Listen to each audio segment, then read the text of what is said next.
നമസ്കാരം. ഇന്ന് നമ്മൾ എ സി ഇല്ലാതെ എങ്ങനെ റൂം തണുപ്പിക്കാം എന്നൊരു വീഡിയോ ആണ് ചെയ്യുന്നത്. ഒരു പെഡസ്റ്റൽ ഫാൻ അല്ലെങ്കിൽ ഒരു ടേബിൾ ഫാൻ പിന്നെ ഒരു സീലിംഗ് ഫാനും ഉണ്ടെങ്കിൽ നമ്മുടെ റൂമിനെ നമുക്ക് തണുപ്പിച്ച് നിർത്താം. രണ്ട് രീതിയിലാണ് നമ്മൾ ഇന്ന് ഇത് ചെയ്യുന്നത്. റൂഫിംഗ് ഇട്ട വീടുകൾക്കും റൂഫിംഗ് ഇല്ലാത്ത വീടുകൾക്കും. ആദ്യം റൂഫിംഗ് ഉള്ള വീടുകളെക്കുറിച്ച് പറയാം. റൂഫിംഗ് ഇട്ട വീടുകൾക്ക് സൂര്യപ്രകാശം നേരിട്ട് വീടുകൾക്ക് ഏറ്റ് അവയുടെ ചൂട് കൂടുന്നത് കുറവായിരിക്കും. ആദ്യമേ നമ്മൾ ചെയ്യേണ്ടത് റൂമിൻ്റെ രണ്ട് ജനാലകളും തുറന്നിടുക. നമ്മുടെ കൈവശമുള്ള പെഡസ്റ്റൽ ഫാൻ അല്ലെങ്കിൽ ടേബിൾ ഫാൻ ജനാലയുടെ ഏറ്റവും താഴത്തെ ഭാഗത്ത് കാറ്റ് മുറിയിലേക്ക് കയറത്തക്ക രീതിയിൽ ക്രമീകരിക്കുക. പെഡസ്റ്റൽ ഫാനിൻ്റെ മുഖം മറ്റേ ജനാലയുടെ ഭാഗത്തേക്ക് വെക്കുക. ഇപ്പോൾ നമ്മൾ പെഡസ്റ്റൽ ഫാൻ ഓണാക്കുമ്പോൾ പുറത്തുനിന്നുള്ള തണുത്ത കാറ്റ് എതിർദിശയിലുള്ള ജനാലയിലൂടെ പുറന്തള്ളും. ഇനിയും നമ്മൾ സീലിംഗ് ഫാൻ ഓണാക്കുക.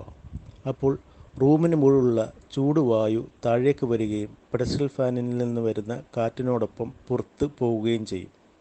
ഈ സമയം റൂമിൻ്റെ കതക് അടച്ചിടാൻ പ്രത്യേകം ശ്രദ്ധിക്കുക. ഇത് നമ്മൾ കിടന്നുറങ്ങുന്നതിന് അരമണിക്കൂർ മുമ്പ് ചെയ്താൽ റൂം തണുത്ത് കിടക്കും.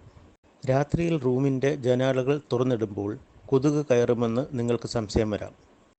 കാരണം കൊതുക് വരുന്നത് മനുഷ്യൻ്റെ ശരീരത്തിലെ ഊഷ്മാവ്, വിയർപ്പിൻ്റെ ഗന്ധം ശ്വസിക്കുന്നതിലൂടെ പുറന്തള്ളുന്ന കാർബൺ ഡയോക്സൈഡ് എന്നിവയുടെ ആകർഷണം മൂലമാണ്.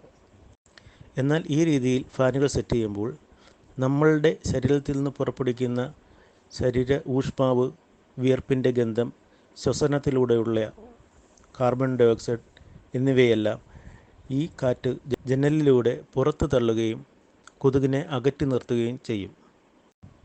ജനാലയിൽ കൊതുകുവല ഇട്ടിട്ടുള്ളവർ സുഗമമായ വായു സഞ്ചാരത്തിന് ഫാൻ വയ്ക്കുന്ന ഭാഗത്തെ വല അല്പം ഉയർത്തി വയ്ക്കുക. ഇനിയും റൂഫിംഗ് ഇല്ലാത്ത വീടുകളുടെ കാര്യം. റൂഫിംഗ് ഇല്ലാത്ത വീടുകളിൽ സൂര്യപ്രകാശം നേരിട്ട് ടെറസിൽ വീഴുന്നതിനാൽ മുറിയുടെ മുകൾ ഭാഗത്തെ വായു ചൂടേറിയതായിരിക്കും.